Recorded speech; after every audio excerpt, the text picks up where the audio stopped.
Welcome everyone to the Spring 2022 NCUI Board of Directors workshops. We're going to give a couple seconds for everyone to kind of trickle into the room. Good morning to those on the West Coast and good afternoon to those who are on the East and all in between as well. All right, so welcome again. So this interactive 3-session series provides board members with a special focus on path, walking, and board balance. The series is founded on preparing for Indigenous grant writing, achievement of accreditation, and thriving urban Indian organizational expansion based on traditional board principles. Our subject matter experts will share culturally relevant approaches that UIOs can effectively use within their programs. During these sessions, you, the participants, will explore your executive journey through the footprints of our UIOs. So my name is Divya Nanduri, and I am a Technical Assistance Manager with the Technical Assistance and Research Center, also known as TARC at NCUI. And joining me from the NCUI team are Zipporah Fuller, Director of Technical Assistance, Mark Clark, Fellow Technical Assistance Manager, Sabu Kuyumjian, TARC Public Health Associate, Molly Siegel, another TARC Public Health Associate, Lamar Weaver from Communications, and Mindy Pretty, Associate Director of Communications. And we are all honored to have you here today. And we kindly ask that you place your name, organization, tribal affiliation, and title into the chat box. And in addition, we welcome any feedback you would like to provide about your webinar experience in our survey, which is also posted in our chat box. Next slide, please. So for those of you that are unfamiliar with NCUI, here's a little background. The National Council of Urban Indian Health, also known as NCUI, is a national nonprofit organization devoted to the support and development of quality, accessible, and culturally competent health and public health services for American Indians and Alaska Natives living in urban areas. NCUI is the only national representative of the 41 Title V urban Indian organizations, or UIOs, under the Indian Health Service and the Indian Healthcare Improvement Act. NCUI strives to improve the health of over 70% of the AIAM population that lives in urban areas, supported by quality, accessible healthcare centers. Next slide, please. So our first stop as we walk down the path is preparing Indigenous approach to grant writing. Next slide. As shown on the agenda, we will begin our presentation and included activity at 1:05 p.m. Eastern Standard Time, and time permitting, we will move into a Q&A session at 1:35, followed by information about the upcoming session and a 10-minute break. Next slide, please.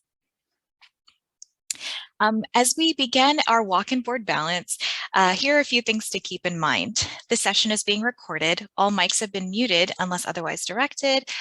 Questions can be typed into the chat box, and a Q&A session will take place at the end of the session, time permitting. And also, please note the QR code at the bottom of the slide. You can scan this with your phone to access our feedback survey or access the link that is in our chat. Next slide, please. So how to ask a question or make a comment. To ask a question, first select chat at the bottom of your Zoom screen, then type your question or comment into the chat box that will appear on the right of your screen. Next slide, please. And we'll be getting super interactive today and use emojis during our presentation. So to use an emoji, select chat again at the bottom of your Zoom screen, then set audience selection to everyone, and then click on the smiley face to the right and choose an emoji to post. Next slide, please. So now we're going into our first session, and the first session objectives will cover using Native values to identify potential grants, empower grant writing, and navigating the funder philanthropic sector by using a funding map. It will also cover aligning your organization's mission and vision to identify potential funders and using strategic communications to increase funder support. And also planning and preparation for grant proposals and engagement with funders, and managing your award-winning grant. Next slide, please. All right, so let's just jump into it. So we're super excited to share with you about working and engaging with private funders. Some organizations may not have federal funding, or the funding that they do have may not be sufficient to reach your organization goals. And some organizations may also only seek private funding exclusively. So there's a varying range of funding and how funding is looked at and how it's sought. And there are so many benefits to seeking private funding. Many times these funds are unrestricted, so the use is up to the fundee, which is awesome. And there's also some priceless gems as well. It's super special when you are working with funders who believe in you, who trust in you, and who have their own philosophy of trust-based philanthropy.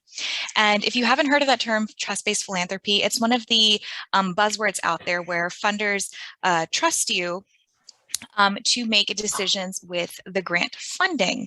So, you kind of get that money, the dollars from them, and they just kind of, wait for you to see, to see what you're doing and how you will use the funds that you have. So, you want to build those relationships with your funders as well. And, we're still in the midst of a pandemic. So how do we do that? The normal way that would happen is, hitting conference circuits, doing face-to-face sessions, meeting people, having a coffee, or as Zep would like to say, having a matcha with colleagues or funders. So, just meeting up face-to-face and kind of, creating that relationship. And so when you're doing that, you kind of create that face value and that trust, and start to build that, repertoire with those funders. And and those intimate conversations can happen when you're going from event to event to event to event as well. So it's networking, it's meeting people. And now there aren't many in-person conferences at this point in time. So the question begs, like, how do you meet folks? Like, how do you get to know your funders, and how do you find them? And also, how do you get ready to meet folks? You want to, if you met them today, are you ready to make that next step to say, here, I'm ready. Here's my platform. Here's my organization. Here's my, mission and vision and everything, and my values. And so you're ready to, take that next step. If not, hopefully the session will give you some ideas, some tips and steps and tools to get you ready to do that. So one of the first things we wanted to share with you is the importance of being your authentic self as a Native person, as a leader of an urban Indian organization, and someone that is from the community. So there's so many reasons why you're here today, and many times it's because of, the health inequality and injustices that are being faced by those in the Native communities, and you wanting to bring those to light and alleviate them. And also being able to speak truth to power is extremely important, standing up for what's right. So there are many times that, AIA populations are not included in the national data analysis. So there could be analyses around poverty and other health disparities. And then so that could also limit funding as well. And so when we see things like this, we think, how could that be possible? And how can we find ways to work around that as well, while also bringing to light these inequities and inequalities in data? And so the truth is that private funding and private funders really help in that. But on top of that, the wealth that they have acquired comes from, Indigenous lands and the resources. So over time, they are becoming more woke, so to speak, woke in quotes, getting a little more, eye-opening education and knowledge. And a lot of those folks are in philanthropy now. So they're more inclined to learn about those inequalities and injustices, and they're able to take action about the things that they've learned. And then it's super exciting. And again, there's still a long road ahead on that, but being able to educate yourself as well, and having your talking points ready, and coming from an authentic background, and having the opportunity to know what you're going to say, and build that relationship is super important. So even if that window of opportunity is super small, having that opportunity to be able to speak to those people about your values and your organization and your mission and vision is highly important. So the first step to relationship building is finding those individuals that are aligned with you and your values and your own vision and mission. And doing that, and we'll talk about this later on, but, there's a great way to do your research. So doing your research about the funders that you are looking to build that relationship with and have a support network with is important. Visibility is also important. And again, this is another thing we'll talk about, but are you visible is a good question to ask yourself. And maybe that's something that funders will be asking you as well. So, do you have an eye-catching website? Do you have a social media presence? Do you have newsletters and listservs that people can get on to get to know you? So those things are super, super important to consider when you are seeking funding. Funders also want things to be easy. So when you are approaching them with a proposal, for funding to create that relationship, they want everything packaged neatly into a little box with a bow on top. And they want to open that present and say, wow, everything's ready for me. Like, I'm ready to give you money. This is awesome. So they don't want to jump through too many hoops to be able to get you the funding. So, making that plan, making everything ready, on paper, and having conversations internally as well is important. So yeah, and like I said, with too many barriers, too many hoops to jump through, funders will move on to an organization that they feel is easy to fund. So again, remembering these four elements: truth to power, standing up for what's right, standing up for what you believe in, being your authentic self, keeping true to your organization, and just coming out in face value and aligning, with your funders on their values and their mission and vision, and being visible, like being out there and putting yourself out there and making sure that, you are accessible to those who are trying to give you funding. Next slide, please. So we have a little video clip to show here, and I'm just going to show the video and then we'll talk about why I show this video. So let's play. Oops.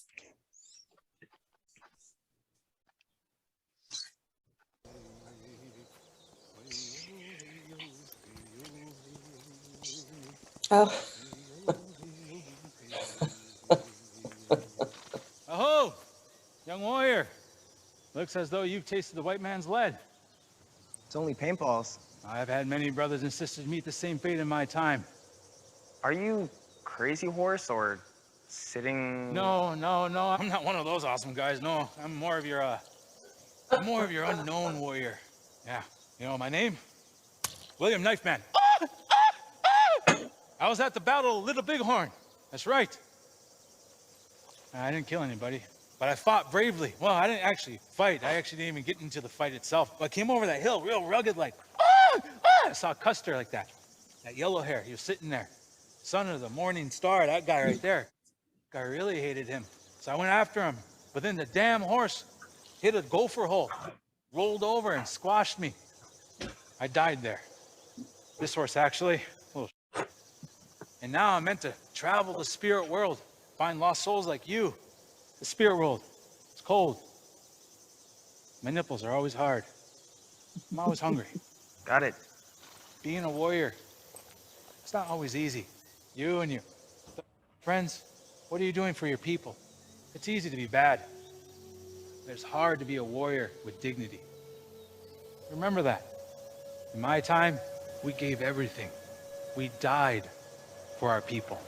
We died for our land. What are you gonna do?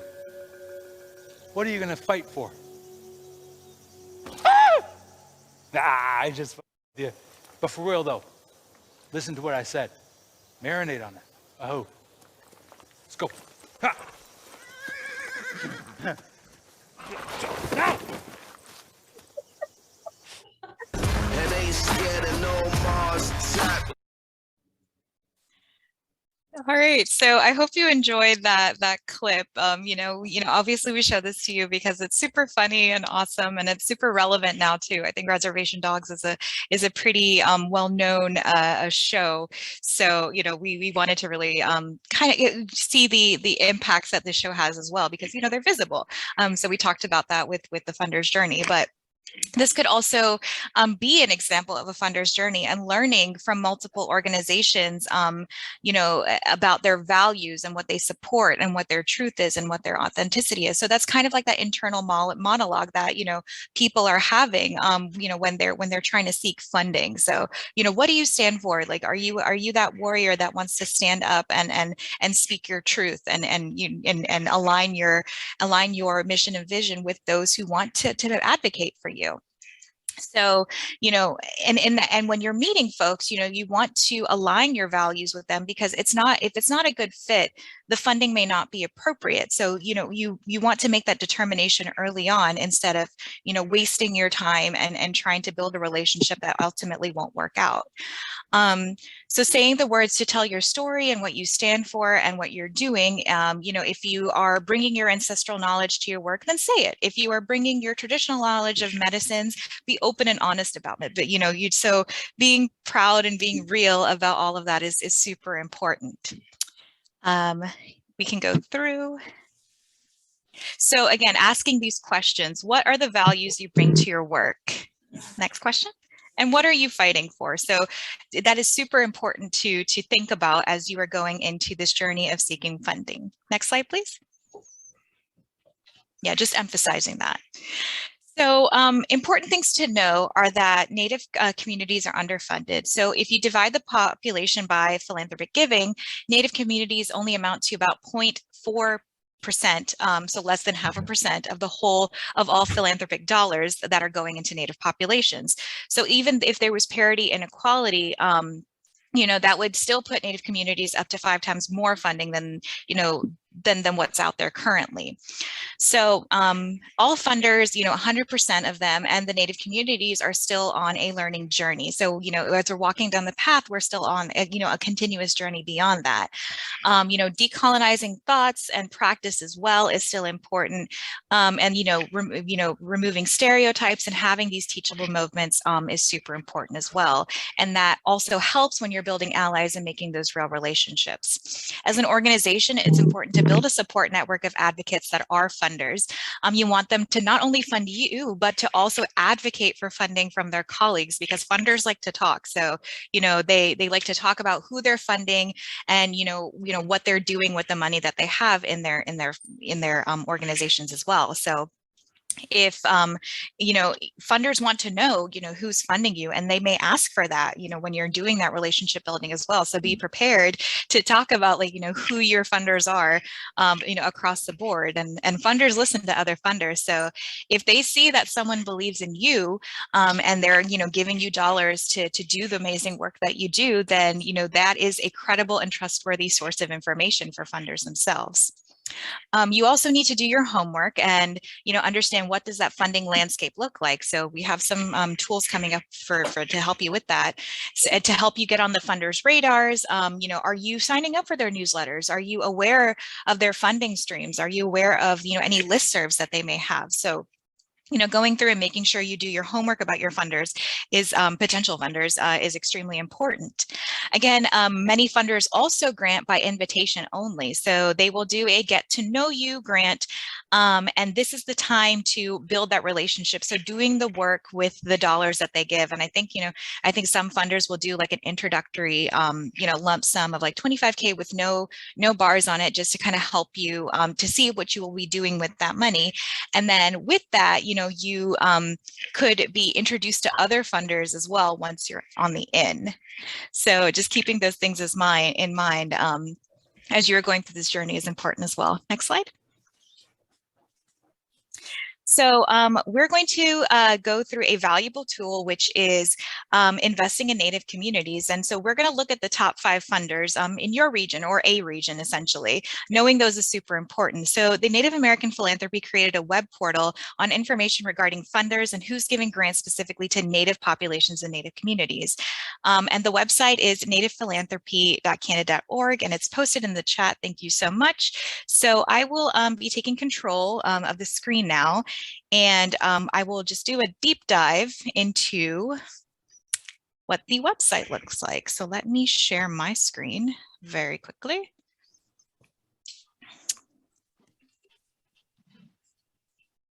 All right. Are you all able to see my screen? Do this one more time.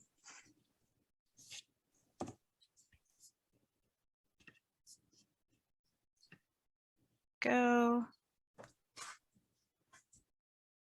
All right. Are you all able to see the website?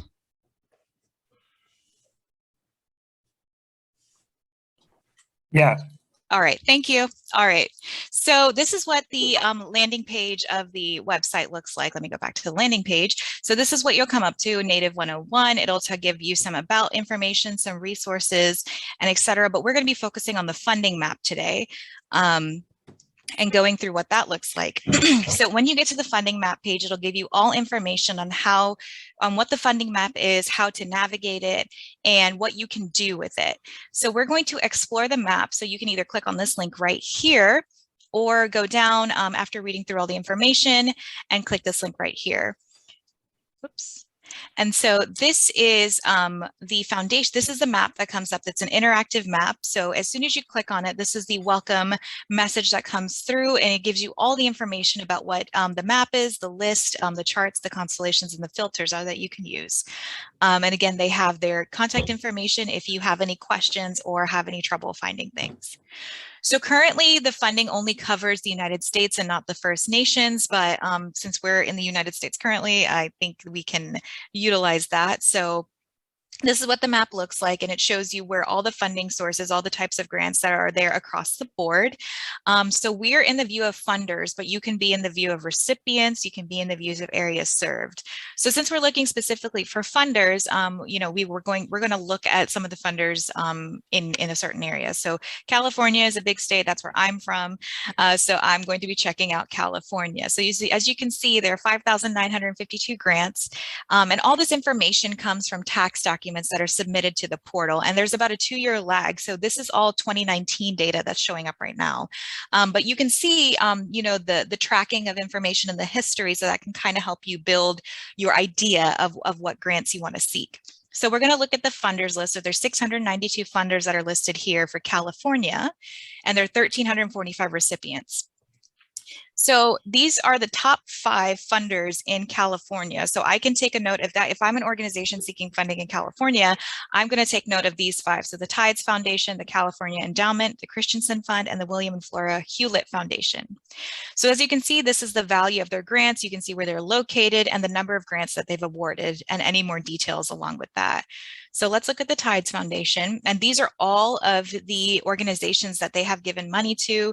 They have some updated numbers from 2020, which is great as well.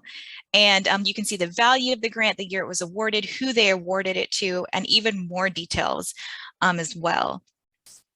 So you can do your homework here by finding out the total amount that the grant was that was awarded, the grant duration. So it was 8 months. Some of these grants can be multi-year as well, so you can look for those. You can look for the subjects that the grant was associated with, the population served, and the support strategy. So all of this information is here to determine whether that funder aligns with the goals that you are looking for, and the mission and vision and values, obviously, of your organization. So we can actually go back here and click on subject areas as well. So you can choose multiple subject areas, since we're, in health, we can choose health and show it that way. So inpatient medical care, grants for that, diseases and conditions, healthcare access. So there's like a plethora of filters and ways that you can, search for funding and kind of figure out what fits with you. And then you can go on that journey of building those relationships with your funders. All right, so I'm going to stop my share and we're going to take us back to the presentation. Before I move on, does anyone have any questions about, going through the funding map? I can't see the chat, so.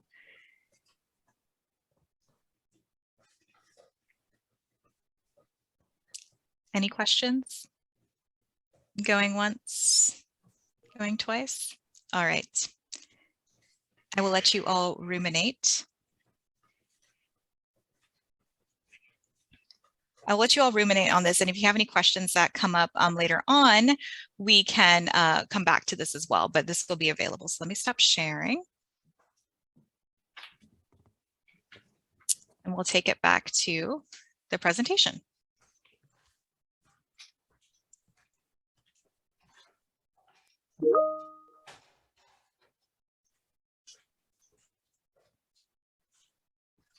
And we're on slide 21. Oh, this is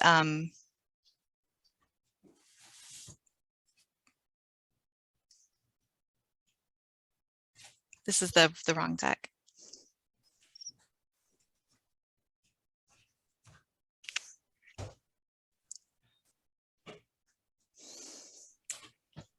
So in our next segment, we're going to be talking about power mapping. So now that you have determined your values, determined your your authenticity, you've worked towards getting that visibility. Now you've done your homework on which funders you want to reach out to. Now we're going to do power mapping. So what is power mapping? It's essentially a model that, it's a powerful tool that can analyze power relationships and help develop a strategy for creating engagement. So the goal is to visually map out the relationships between people, organizations, and institutions in a given context in order to understand the value of these relationships. And so this is just one model of a power map. You can tweak it to how you want it to be. I think it's like, trying a new drink at Starbucks. And I'm going to be going back to matcha because it's fresh on my mind as well. But it's like trying a matcha latte. Not a lot of people, I mean, you've heard of it, you try it. Maybe it's not your favorite, just as it is, the standard that you have at Starbucks. But maybe you want to try to add like a brown sugar syrup. Maybe you want to add like some sweet cream to it. So you can make it your own. And any drink at Starbucks, any power map, you can do the same as well. So you just go through and try to find the model that works for you. It helps identify a plan as well. So you identify the funder first. You obviously map the influence. So how you are going to get to that funder. How do you how do you go to meet the CEO? Do you go through the program officer? Do you go to the board of the funding agency? So which strategy are you going to take? So you determine the relational power lines. You identify the priority relationships that you have to make, and then you make that engagement plan. So how are you going to do that as well? Next slide, please. Yep, so remember that power map. Remember it well. All right, so now we're going to remember my chat instructions. All right, so you're going to want to go down to the bottom, click on chat, set your status to everyone, and click on your smiley faces because we're going to be doing a chat activity. So we're going to be going through this checklist now to see where everyone kind of is, and I'm going to open my chat so I can see. All right, thanks for the smiley face. So let's click through real quickly. So to these questions, you're going to say, yes, I'm a confident corn on the cob. I'm an unsure unicorn, but you'll get there in the future. Or no, I'm a confident seal. I'm going to say, nope, not today. That's okay. So are you visible? If you are visible and you're confident, if you're an unsure unicorn or your seal, so please put those in the chat. Are you visible? Do you have social media, websites, listservs, newsletters? Let me see those corns on the cobs, unicorns, and seals in the chat.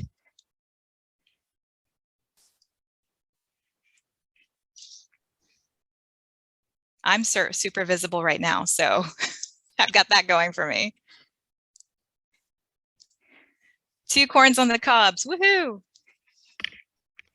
Super excited corn on the cob. Any more corns on the cobs? Are we unsure unicorns? All right, we'll let you ruminate on that one. How about, have you invested in regular communications? Do you have those listservs? Do you have those, conferences, sessions where you invite people to network? Do you have those? Or are you getting there, or you don't, and you want to get more information on how to do that? Oh, I see some corns on the cobs. Woohoo! Yes, yes, awesome. Can someone easily sign up for regular communication? So do you have those buttons on your newsletters and emails and whatnot where they can sign up, or directions to do so? Yes, no, maybe so. Unicorns, cobs, and seals. Woohoo, I see unicorns. All right, so we're working on it. Awesome. Any more unicorns or corns on the cobs? All right. So I see more unicorns. Thank you for that. Yep, thank you. Thank you, Donis. All right. So Can you name the top 5 to 8 funders in your area? Have you had a chance to kind of do that research? Or maybe you did it in the past 5 minutes when we went to that website, maybe? Or did I hit some of the funders that are in your area if you're here from California? So maybe you already have a list. Yes, you do. You're not sure, or you'll get there. I see a seal. All right. So, all right. So we learned about it today. So we'll get there at some point. Any others? All right, thank you, Unicorn. Yeah, so you'll get there in the future. Yeah, so you're getting the tools now. You kind of have the idea of how to get there. So we'll make sure that we get you all the resources to do so. Thank you. All right, next slide, please. All right, so more corns in the cobs, unicorns and seals. So have you started a power map or a strategic engagement plan for those top funders? Have you started doing that? Have you gotten your matcha, added some brown sugar to it? Are you choosing a totally different drink? Like, what's your plan?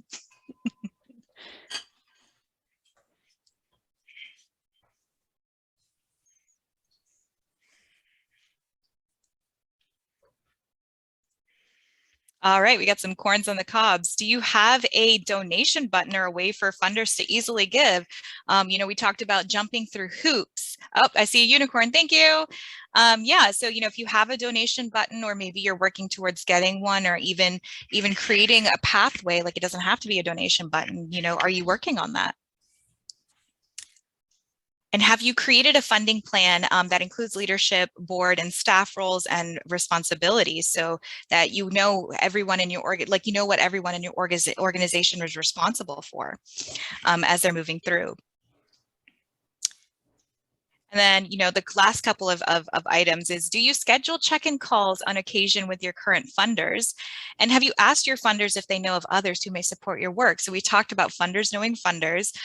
So getting that network of advocates to help you with your funding is especially important. So, we want to work to make that happen. But ruminate on these, and if you think about these checklist points and maybe want to put in a unicorn later, that's totally fine as well. All right, next slide, please. All right, so now that you've found your funders, you're ready to engage and get that funding. So how do you prepare for those grant proposals and funding proposals? So when you're doing that, it starts out with and this is the timeline. So you start out with the pre-award, you go to the post, the grants management, and closeout. So the organization first finds that there's a need for a program where there's a gap, and whether it be domestic violence or you want to start a program for teens or something, you need funding for that. So you find this gap, and then you go along and find a grant that supports that. Then you have your application, and then you get your council or board approval, and then so you submit your grant that's involved for your pre-award. The post-award is when after you get the grant, you get the notice of award, terms and conditions, and they'll tell you, okay, so you got this grant, and now this is what we want you to do financially, and the program requirements and progress reports and such. And then you have an orientation, and then move on to the grants management cycle after that. So this is where you are managing and putting the grant into implementation and making sure everything goes well and smooth, and you're on track and you're making progress, and you're saying that you're doing what you're going to do, and the outcomes you expect from this grant and the activities that you've agreed upon are there as well. And then you're at the end of the cycle. So once you're at the end of the cycle, you have the closeout, where you make the final reports and submit those, and then you hopefully get awarded funding in the future, either from the same organization or from a similar one. Next slide, please. So preparing is key. So being prepared, we talked about being prepared for funding. Now we're being prepared for actually getting that funding. So being prepared for your grant proposal and getting a strategy going is important. You want to make sure you're ready to get going from the absolute beginning. And you want to make sure, again, we talk about your mission and vision aligning with your funders. Otherwise, they will not look at your proposal and your project will not be a success. So doing that homework is important. And also determining your best funders as well. So, making sure that you review the organization's proposal guidelines and examine some sample proposals as well, if they have them available. Next slide, please. So, how to find grants. There are different types of grants. We talked about their private grants, corporate, foundation, and government grants, where to find them. So again, you could just do a simple Google search, look at business directories. Again, there's some other websites here. So the foundation search for foundation grants, search engines as well. We just looked at one particular website, Grant Gopher, and the Foundation Center, and obviously through the government, grants.gov, and the state online public notices. So all these resources are available. It's just taking that time to do that homework to get ready for the grants. Next slide, please. So tips to organize your grant writing. So taking time to organize your grant writing efforts will save you time and help you be more efficient. So you can knock out multiple grants at once if you have like a bunch of funders lined up. So let's go through the tips real quickly. Pre-application planning meeting, want to make sure that everyone's aligned with what, going to get the grant and apply for it. Next slide. Create a checklist. So having checklist after checklist after checklist is important. You want to make sure that the pre-application planning meeting with department directors first happens, and the program staff, on maybe the CEO if they're available, they have that pre-application meeting, and then you have that checklist and all the templates available to be presented as well with all the common information. Next one. So yeah, those templates obviously being ready. And then the last one is a common documents folder. So that could house the grant summary as well, which is a one-shot glance of what the grant is, and the due dates and the funding amounts and the restrictions and the focus areas. So it's a quick snapshot of everyone that everyone can have access to, and they can look at it, make a game plan of how they're going to get the application written and submit it on time. The common documents folder can also hold like the 501c3 verification and the I-990 form, resumes, anything else like the indirect cost agreement, I believe, and other documents that are, most frequently used with these applications. So if you're trying to, knock out multiple grants, you have all these available and ready to go in a common documents folder. Next slide, please. So these are the components of a typical grant. Now, some may not require all of these, but this is just kind of like the typical rundown of what's required. So the summary, obviously the title page and the cover letter, what grant it is and why you're applying for it. Obviously the introduction, abstract, and summary, which is saying what you were applying for and why you need it, so that the reason of why you're applying for this grant. The institutional background, so talking about your organization, who you are, the demographics you serve, the location, and what kind of services you provide or you may want to provide with this grant. The problem statement and the needs assessment, so saying why you need the funding, including different facts or data or statistics that come from surveys or things of that nature. The program goals, what you want to achieve from this project, the objectives, which are specific and concise explanations of how you're going to get your goal and the activities you will complete, and the implementation plan, which involves how you're going to get there and the activities involved as well. So who's going to be doing what, who's going to be implementing the plan, which staff are involved, and what kind of activities are important to complete. The evaluation, so how are you going to measure it? How are you going to measure those activities? How are you going to measure success? So is it going to be through raw data, surveys, your milestone activities? How are you going to sustain, those services after funding? So funders definitely love to know how you're going to provide services after they get you started with the funding that they're providing.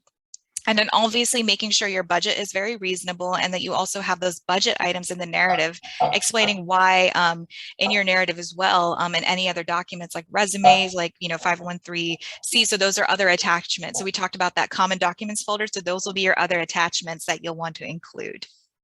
Next slide. And now you have been awarded your grant. Woohoo! Parties all around. So now what? You have your grant, you have that money, you have that relationship with your funder. What do you do now? So now you want to make sure to thank the funder. This is something that a lot of people forget to do. You get the money, now you want to, have a party with them. So it's important to thank them because we want them to know that they are appreciated, and also they'll remember that when you come back to get more funding, and hopefully, you'll get another award from them if the contract that outlines all the components of and responsibilities of your grant. Like everything will be super clean and super, we talked about everything being packaged up in a nice little bow. So you'll have all that ready for them along with the thank you note for everything. So you'll have the project implementation. We talked about that, the budget, the tracking, which will go through, which will be submitted as well. And then finally the closeout. So the project implementation will be completed post-awardee meeting. So after the grant is awarded, this is where the program staff meet and the grants manager with the grants manager, and they go over the award document. They refresh everyone on what they're doing and the goals and objectives, and then they outline the whole progress requirements and go through the other items such as the budget, the tracking, and the collection of data and the milestones. So NCUI uses Asana, so but you can use any project management platform to do so. But maybe it could be just going through an Excel document and just tracking it that way, or you could use your own platform as well. But then you have your closeout and you thank your vendor again, and then just follow through. Next slide. And that is start to finish of finding your funders, building a relationship, and getting a grant. So does anyone have any questions? Let me open my chat box to see.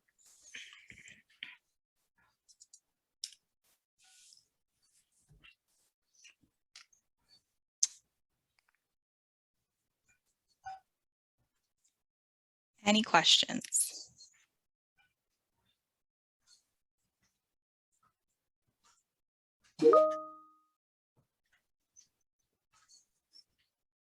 All right, let's go through the chat. Let's see let me see what our questions there have been submitted. Let me see. I have too many screens open on my side.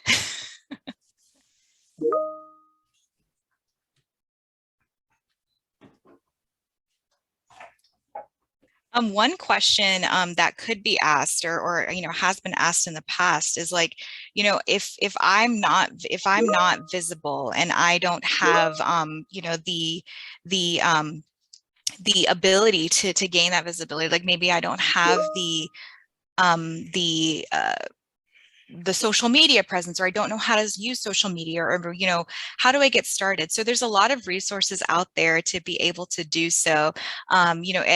We're in a world of email, we're in a world of Zoom. So even in like sessions like this, just kind of introducing yourself to those who are in your network and saying, hey, I'm so-and-so I'm Vivian and Duri from NCUI, and I'm seeking funding. What type of funding opportunities have you had in the past, or what have you done? So that's one thing that you can do. Networking within within these sessions is super important as well. So it's not just networking with funders, it's networking with your peers. Do we have any other questions? I'm gonna check my chat.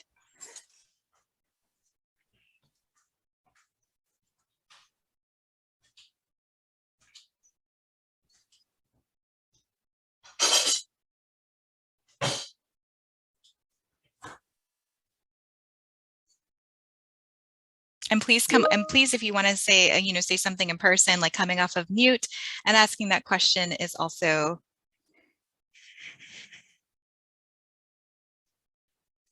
fine. And we can go back to that checklist as well if we want to put some more emojis in the chat. I'm fine with seeing some seals and unicorns and corns on the cob.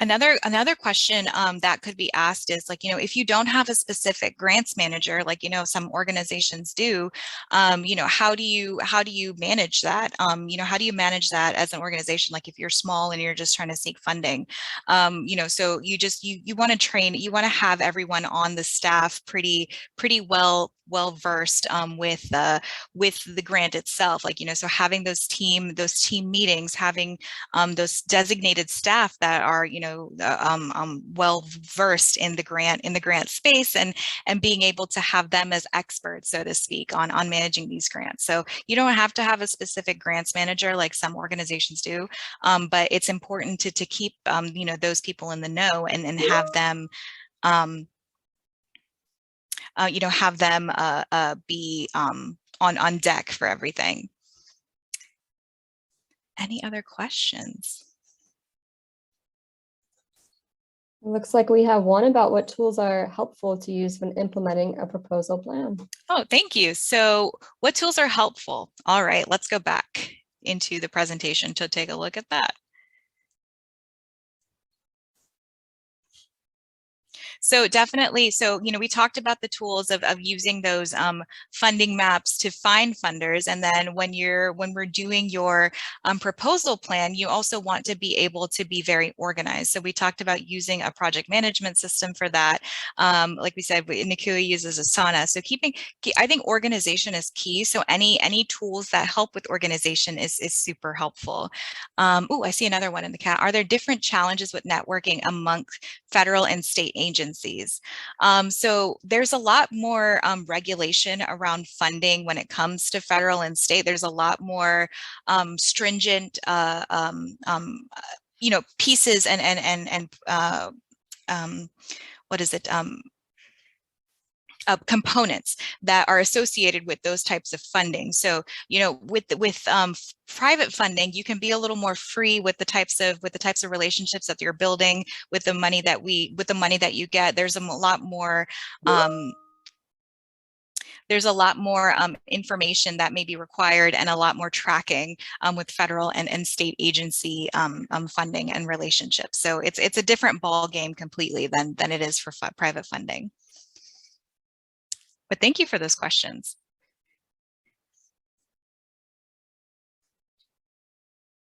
But we are 6 minutes away from, or sorry, 4 minutes away for the break. So we could probably go a little bit early, but I wanted to just talk about our upcoming session before we move on.